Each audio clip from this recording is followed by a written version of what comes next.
الحمد لله نحمده ونستعينه ونستغفره ونؤمن به ونتوكل عليه ونعوذ بالله من شرور أنفسنا ومن سيئات أعمالنا من يهده الله فلا مضل له ومن يضلل فلا هادي له ونشهد أن لا إله إلا الله وحده لا شريك له ونشهد أن سيدنا وسندنا وحبيبنا وشفيعنا ومولانا محمدا عبده ورسوله صلى الله تعالى عليه وعلى آله وأصحابه وبارك وسلم. أما بعد فأعوذ بالله من الشيطان الرجيم. بسم الله الرحمن الرحيم. الرحمن علم القرآن خلق الإنسان علمه البيان. وقال تعالى أعوذ بالله من الشيطان الرجيم. بسم الله الرحمن الرحيم. إنا أنزلناه في ليلة القدر وما أدراك ما ليلة القدر. ليلة القدر خير من ألف شهر. قال النبي صلى الله عليه وسلم ما من نبي إلا أعطي مثل ما آمن عليه البشر وإنما أوتيته وحيا أوحى الله إليه فأرجو أن أكون أكثرهم تابعا يوم القيامة أو كما قال عليه الصلاة والسلام. صدق الله صدق رسوله النبي الكريم. میرے محترم دوستوں، آج الحمدللہ ہم یہاں پر ایک بہت ہی مبارک تقریب میں شرکت کے حاضر ہوئے ہیں. ہمارے برادری گرامی بھائی نبیل صاحب کے دو بچوں نے حافظ ابراہیم اور حافظہ سمیہ نے قرآن مجید سے مکمل کیا ہے. ان کے اعزاز میں یہ تقریب منعقد ہوئی ہے. پیغمبر اسلام نے ارشاد فرمایا کہ ہر نبی کو اللہ نے کوئی معجزہ دیا جس کے ذریعے سے اپنی سچائی کو ثابت کیا. ماں میں نبی کوئی ایسا نبی تھا نہیں تھا جس کو کوئی ایسا معجزہ نہیں دیا گیا جس سے اس نے یہ ثابت کیا کہ میں خالق کائنات اور مالک کائنات کا نمائندہ ہوں، اس کا رسول ہوں، اس کا سفیر ہوں. میں دنیا میں تمہارے لیے بھیجا گیا اور ان کا پیغام لے کر آیا. معجزہ کا لغوی معنی بھی عاجز کرنے والی چیز. عقل انسانی عاجز ہو جاتی ہے اس کا مثل لانے پر. جس طرح آپ دیکھیں موسیٰ علیہ السلام کے مقابلے پر جادوگر آئے، پڑھے لکھے تھے، بہت اپنے فن کے ماہر تھے اور فرعون نے وہ چن کر ان کو بلایا تھا. لیکن آپ یہ دیکھتے ہیں قرآن مجید میں بڑی تفصیل سے واقعہ ہے کہ موسیٰ علیہ السلام کے مقابلے سے عاجز آ گئے. وہ اس لاٹھی کا مقابلہ نہیں کر سکے جو بطور موزہ حضرت موسیٰ علیہ السلام کے ہاتھ پر ظاہر ہوا. اور نہ صرف یہ کہ وہ سانپ بنا بلکہ ان کی وہ لکڑیاں اور ان کی وہ رسیاں جو بالکل جعلی تھی، جو لوگوں کی آنکھوں میں ہلتی نظر آتی تھی لیکن حقیقت اس میں کوئی تبدیلی نہیں تھی، ان سب کو بھی نگل گئے. اور جب عصا ہاتھ میں لیا تو ایک پتلا سا دبلا سا ڈنڈا تھا. سارے کے سارے ایمان لے آئے. بات سمجھ گئے کہ ان کے پیچھے وہ طاقت ہے جو رب کائنات ہے. پیغمبر صلی اللہ علیہ وسلم فرمایا کہ ہر نبی کو اللہ نے ایک معجزہ دیا لیکن وہ معجزہ پیغمبر کے جانے کے بعد کارآمد نہیں تھا. موسیٰ علیہ السلام دنیا سے چلے گئے، ان کا عصا موجود تھا لیکن کام نہیں کرتا تھا. سلیمان صلی اللہ علیہ وسلم چلے گئے، تخت موجود تھا لیکن ہوا میں نہیں اڑتا تھا. نوح علیہ السلام چلے گئے، کشتی موجود تھی لیکن اب از خود پانی کے اوپر وہ نہیں چلتی تھی. غرض ہے کہ ہر نبی کے پاس جو بھی معجزہ تھا وہ اس کی زندگی میں تو کام کرتا رہا لیکن جب پیغمبر دنیا سے چلا گیا اس نے کام کرنا چھوڑ دیا. لیکن آپ علیہ السلام نے فرمایا انما اوتی الوحی اوحی اللہ الیہ، اللہ نے مجھے وحی، کتاب اور علوم کا معجزہ دیا ہے جو میرے بعد بھی باقی رہنے والا ہے. پیغمبر السلام کے ہاتھ پر بھی 300 سے زائد معجزات ظاہر ہوئے اور ایک معجزہ ایسا ہے کہ حیران کر دینے والا. عقل انسانی کو عاجز کر دینے والا، لیکن ان میں سب سے امتیازی معجزہ قرآن مجید ہے۔ لہٰذا یہ قرآن مجید ہر اعتبار سے معجزہ ہے، اپنے پڑھنے کے اعتبار سے، اپنی حفاظت کے اعتبار سے، یاد کرنے کے اعتبار سے، سمجھنے کے اعتبار سے، معانی اور مطالب کے اعتبار سے۔ حضرت عبداللہ عباس فرماتے ہیں رضی اللہ تعالیٰ عنہ، قرآن ایک ایسا سمندر ہے، قیامت تک لوگ اس کے موتی نکالتے رہیں گے لیکن اس کے موتی کبھی ختم ہونے والے نہیں۔ آپ یہ دیکھیے، یہ چھوٹا سا بچہ میرے ساتھ بیٹھا ہے، حافظ ابراہیم۔ اب قرآن مجید کے بارے میں اللہ نے خود فرمایا، لو انزلنا ھذا القرآن علی جبل، اگر ہم اس کو پہاڑ پر نازل کر دیتے اس قرآن کو، لرأیتہ خاشعا متصدعا من خشیۃ اللہ، وہ اللہ تعالیٰ کے خوف سے دب جاتا، پھٹ جاتا۔ لیکن یہ چھوٹا سا بچے کے سینے میں قرآن مجید جمع ہے، یہ معجزہ ہے، جو قرآن کا اعجاز ہے کہ سینے کے اندر اس طرح جمع ہو جانا۔ پیغمبر صلی اللہ علیہ وسلم نے فرمایا کہ اللہ نے میری امت کا سینہ ایسا بنایا ہے جیسے انجیل کی کتاب ہے۔ تورات انجیل تو جنت کی تختیوں پر تھی، لیکن قرآن مجید کی باری آئی، اللہ نے اس کے لیے جنتیوں کا انتخاب کیا، تختیوں کا انتخاب نہیں کیا، جنتیوں کا انتخاب کیا، ان کے سینے میں اس کو سہارا۔ اور اللہ تعالیٰ، اور اس کا پڑھنا بھی معجزہ ہے، یہ جو ہم زبان سے پڑھ لیتے ہیں اتنی آسانی کے ساتھ، اس لیے کہتے ہیں کہ ہم اپنی دو چیزوں کی قدر نہیں کرتے۔ ہمارے پاس دو چیزیں بڑی قیمتی ہیں، ایک ہماری زبان ہے اور ایک ہمارا دل ہے۔ دل وہ ہے جس میں قرآن جمع ہو جاتا ہے، اور زبان وہ ہے جس سے قرآن ادا ہو جاتا ہے۔ یہ ادا ہونا اگر ایسی معمولی بات ہوتی تو کبھی بھی قرآن مجید اپنے محبوب پیغمبر کی ڈیوٹی میں پہلی ڈیوٹی اور فریضہ یہ بیان نہ کرتے، یتلو علیہم آیاتی، کہ ہمارا پیغمبر ان کو قرآن کے آیات پڑھ کے سناتا ہے۔ اب یعنی قرآن پڑھنا یہ معجزہ ہے، یہ اتنی آسانی سے زبان پر آنے والی نہیں بات۔ اب دیکھیے ماشاءاللہ، آپ ایک بات کو سمجھیں گے، بخاری شریف میں پیغمبر سلام پر جو غار ہرا میں پہلی وحی آئی ہے، اس میں لفظ اقرا ہے، الف حمزہ قاف را حمزہ، 4 لفظ ہے۔ جبرائیل السلام آئے، 24 رمضان مبارک کی تاریخ تھی، اس وقت وہی لیلۃ القدر تھی، وہ قرآن لیلۃ القدر میں نازل ہوا۔ 2 بار لیلۃ القدر میں نازل ہوا، پہلی بار اللہ تعالیٰ نے لوح محفوظ سے بیت العزت میں نازل کیا، لیلۃ القدر تھی، اور دوبارہ پیغمبر صاحب پر وحی شروع ہوئی ہے، وہ بھی رمضان کا مہینہ تھا، کیونکہ پیغمبر صاحب ربیع الاول میں غار ہرا میں جانا شروع کیا تھا آپ نے، اور ربیع الاول میں گئے اور 6 مہینے کے بعد وحی آئی، تو 24 رمضان مبارک کی تاریخ تھی۔ لیکن چونکہ لیلۃ القدر منتقل ہوتی رہتی ہے، اس لیے آپ نے فرمایا کہ لیلۃ القدر طاق راتوں میں آ گئی ہے، لیکن اس وقت 24 تاریخ تھی رمضان کی جب پہلی وحی پیغمبر سلام کے پاس آئی، کہا اقرا پڑھیے۔ اب میں آپ سے پوچھتا ہوں، 40 سال پیغمبر سلام کی عمر ہے، اور اپنی خاندان کے اعتبار سے، ماحول کے اعتبار سے آپ افصح العرب ہیں، عرب میں سب سے زیادہ فصیح ہیں، کیا آپ نے زندگی میں لفظ اقرا نہیں کہا ہوگا؟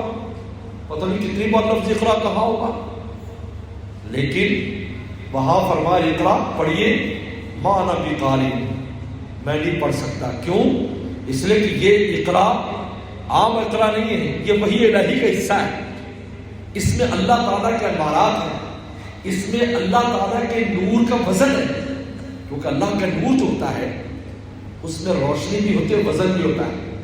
یاد رکھیں، اس نور میں روشنی ہے، وزن نہیں ہے۔ یہ بجلی کے اندر وزن ہوتا تو ہم بیٹھ نہ سکتے، لیکن اللہ کا جو نور ہے، کوہ طور پر نور ہی تو ظاہر ہوا تھا، تو پہاڑ پھٹ گیا اس کے وزن کی وجہ سے۔ قیامت کے دن کلمہ طیبہ رکھا جائے گا ایک آدمی کے نام اعمال میں، اور 199 دفتر گناہوں کے ہوں گے، وہ نیچے جھک جائے گا، کیونکہ اس میں نور بھی ہوگا، وزن بھی ہوگا۔ اللہ فرمایا الحمدللہ یملأ المیزان، الحمدللہ میزان کو بھر دے گا، سبحان اللہ میزان کو بھر دے گا، سبحان اللہ وبحمدہ سبحان العظیم کے کلمات کے بارے میں آپ نے فرمایا دیکھنے میں ہلکے ہیں لیکن میزان کو بھر دے گی۔ تو اقرا کی جو 4 لفظ تھے، پیغمبر سلام افضل عرب 40 سال کی عمر ہے، آپ کی زبان پر لفظ نہیں آ رہے ہیں، آپ نے سینے سے لگام دبایا، آپ کے اندر جو اللہ نے صلاحیت رکھی تھی اس کو ظاہر کیا، پھر دبایا 2 بار، پھر تیسری بار مؤنثت کے لیے ویسے ہی اس میں زور نہیں لگایا، اقرا پڑھیے۔ میں آپ سے پوچھتا ہوں، قرآن مجید کا کتنا وزن ہے کہ اقرا کے الفاظ پیغمبر اسلام کے زمانے والوں پر جاری نہیں ہو رہے، اور پھر بعد میں جاری ہوئے 5 آیات اتری، 3 سال اللہ نے آرام کرایا ہے۔ کیوں آرام کرایا؟ تاکہ مسلسل وحی کے وزن کی وجہ سے پیغمبر اسلام کی طبیعت صحت خراب نہ ہو جائے، ایک وقفہ کرایا، اور 3 سال کے بعد یعنی مدثر کی آیات اتری۔ تو آپ مجھے بتائیں، اس قرآن مجید کا پڑھنا یہ بھی معجزہ ہے، یاد کرنا بھی معجزہ ہے۔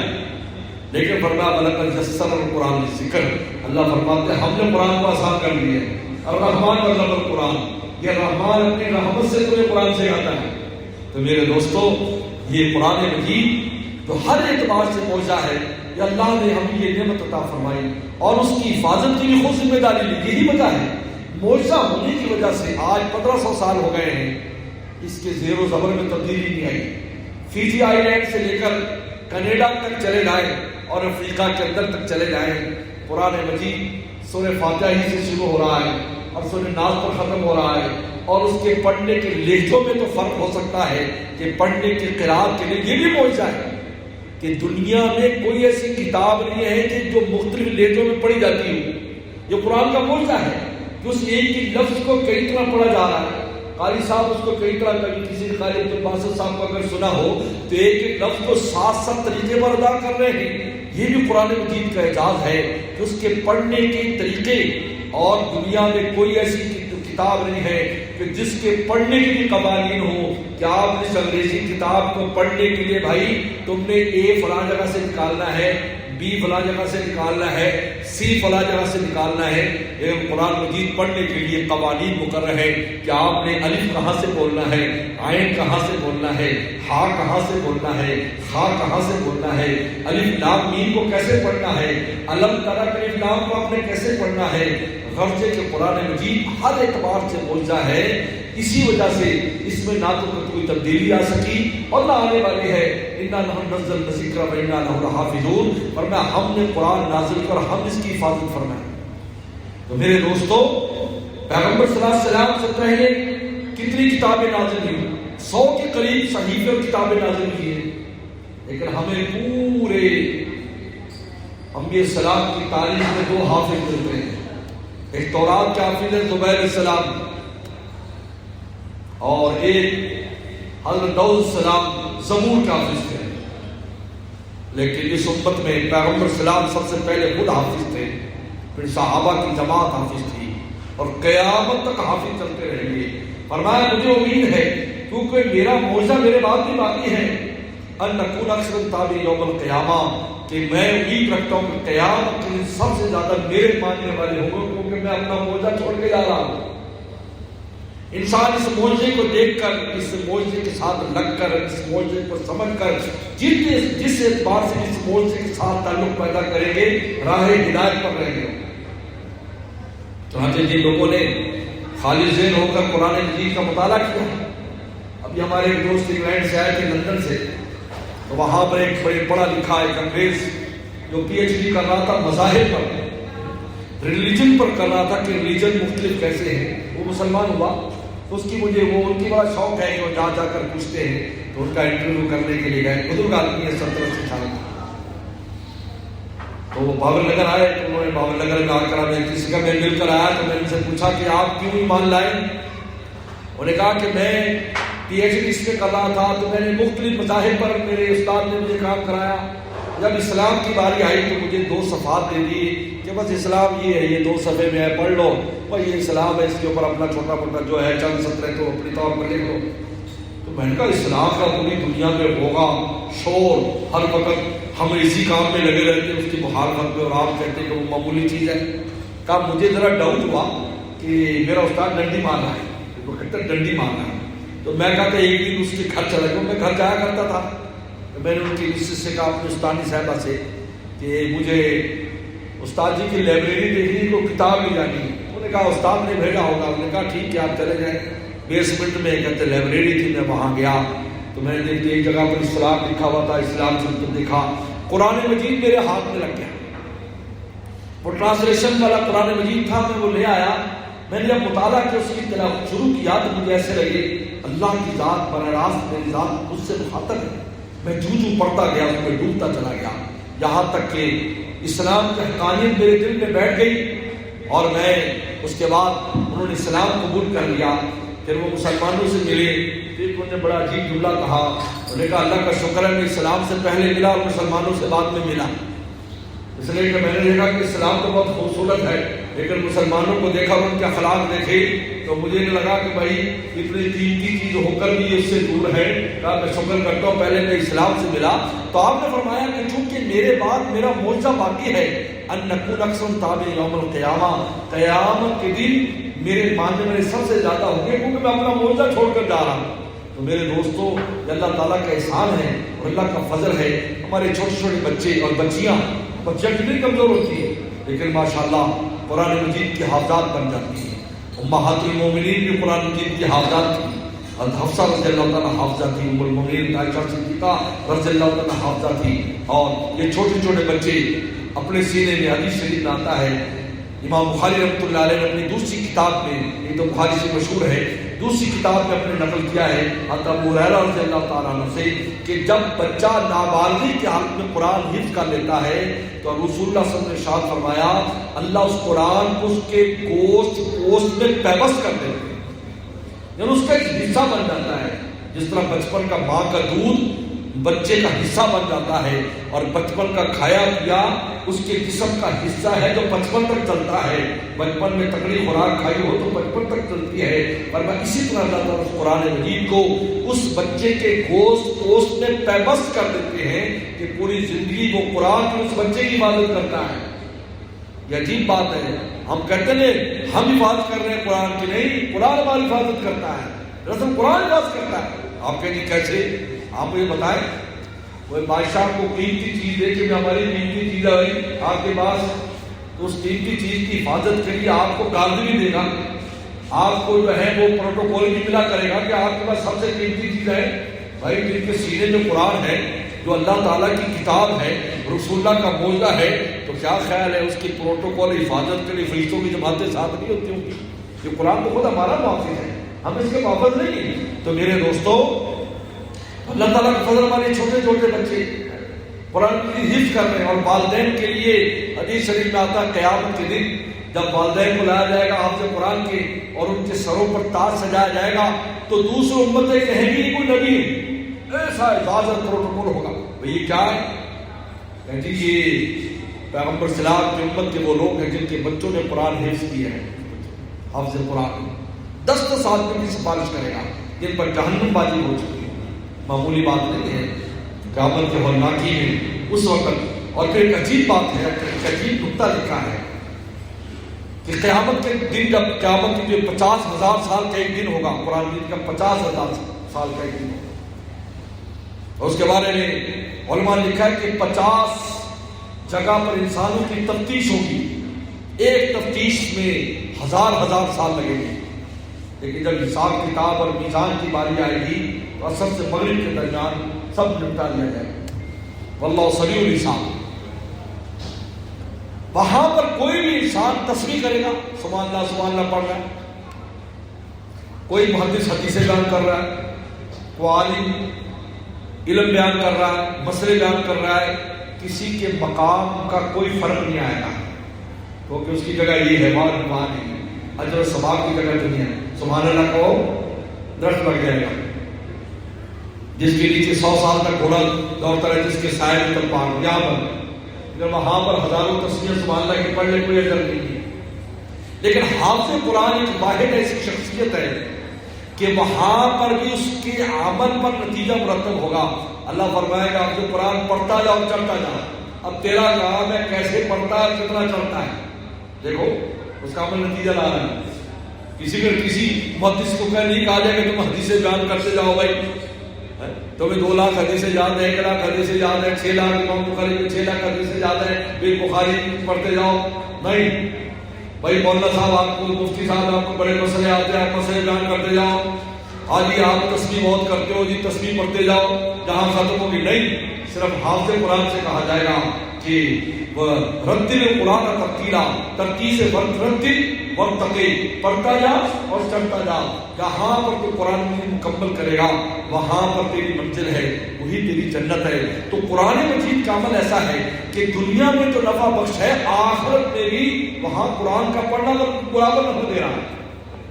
تو میرے دوستو، میں اپنے بھائی جو ہے نبیل صاحب، ان کی اہلیہ اور ان کے دادا دادی سب کو مبارکباد پیش کرتا ہوں، قاری مبارکباد پیش کرتا ہوں، اور یہاں پر اتنے اہتمام کے ساتھ یہ تقریب رکھی ہے کہ ان بچوں کے اعزاز میں یہ بہت اچھی اور عمدہ ایک انہوں نے ایک ریت ڈالی ہے، کیونکہ قرآن مجید نے کہا، اللہ تعالیٰ ارشاد فرماتے ہیں، فرمایا کہ قل بفضل اللہ وبرحمتہ وبذلک فلیفرحوا هو خیر مما یجمعون۔ اس کی تفسیر میں لکھا ہے کہ اللہ کا فضل سے مراد بھی قرآن ہے اور رحمت سے مراد بھی قرآن ہے کہ تم اس نعمت پر خوش ہو جاؤ۔ پوری دنیا کی نعمت ایک طرف ہے اور یہ جو نعمت قرآن کا اللہ نے تمہیں دی ہے یہ نعمت ایک طرف ہے۔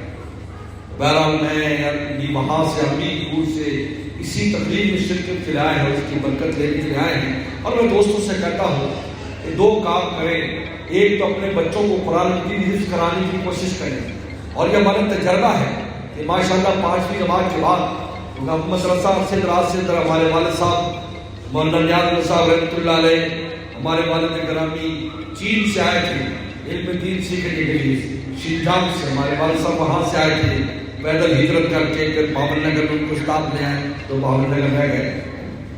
ہمارا یہ تجربہ ہے کہ 5ویں کے بعد بچہ قرآن حفظ کرتا ہے یا بچی کرتی ہے، اس کے بعد وہ 8ویں یا 9ویں میں جا کے جب داخلہ لیتا ہے تو پھر دنیاوی تعلیم میں بھی سب سے آگے نکل جاتا ہے۔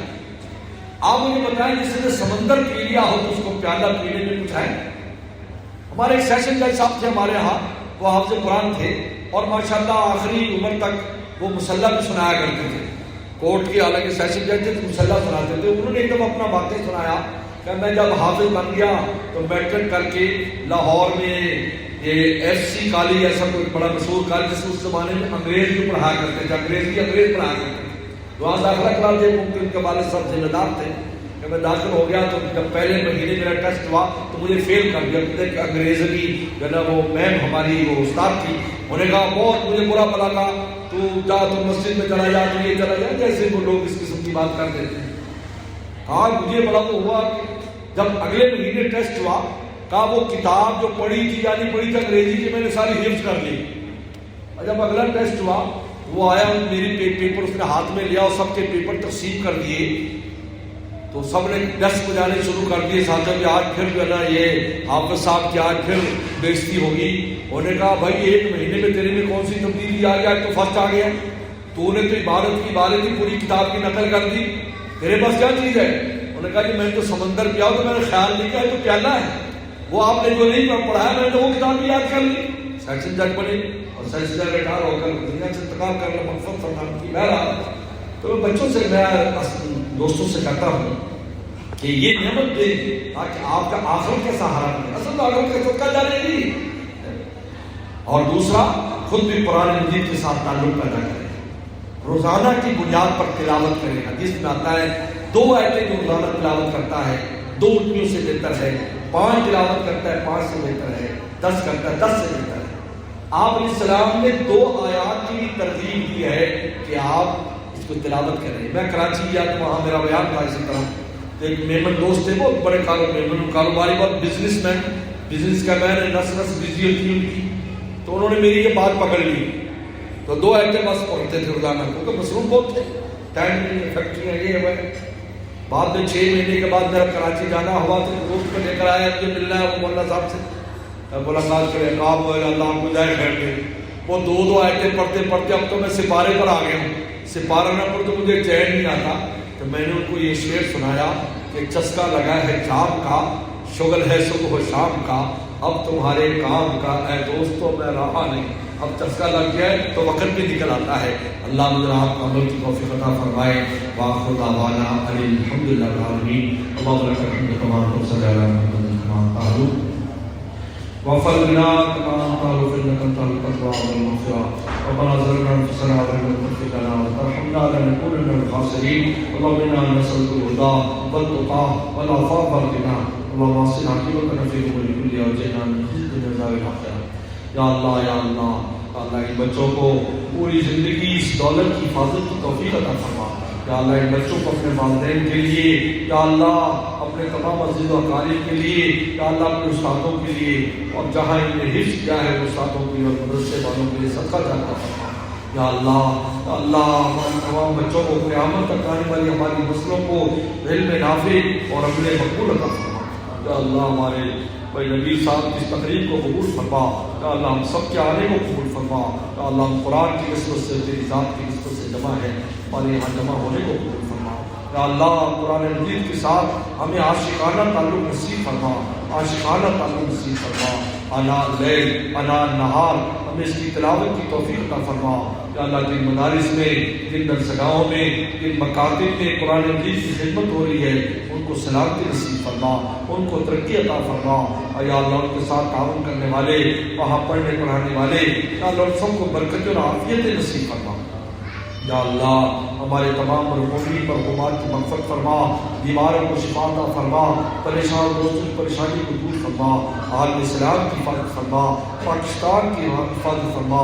اللہ پاکستان بڑے نازک دور سے گزر رہا ہے. یا اللہ تیرے علاوہ ہمارا کوئی نہیں. یا اللہ تیرے نام پر ملک بنا ہے. اللہ اس کی غیب سے حفاظت فرما، اپنا غیبی نظام چلا کر جا کے حالات کو درست فرما. یا اللہ ہر طرح کے عافیت نصیب فرما. یا اللہ ہمارے درسگاہوں کی، ہمارے مراکز کی، ہمارے مساجد کی خوب حفاظت فرما.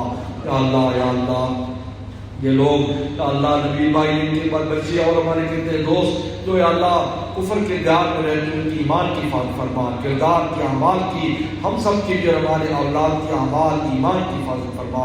یا اللہ بڑا خراب دور ہے. یا اللہ بچوں میں بہت بگاڑ آ رہا ہے. یا اللہ ہم سب بھی بگاڑ آ رہا ہے. یا اللہ ہم سب کی حفاظت فرما، اپنے ہدایت پر استقامت نصیب فرما. یا اللہ رزق روٹی کی جو بھی وسائل ہیں اس میں برکتیں پیدا فرما، قرضوں کے بوجھ سے محفوظ فرما.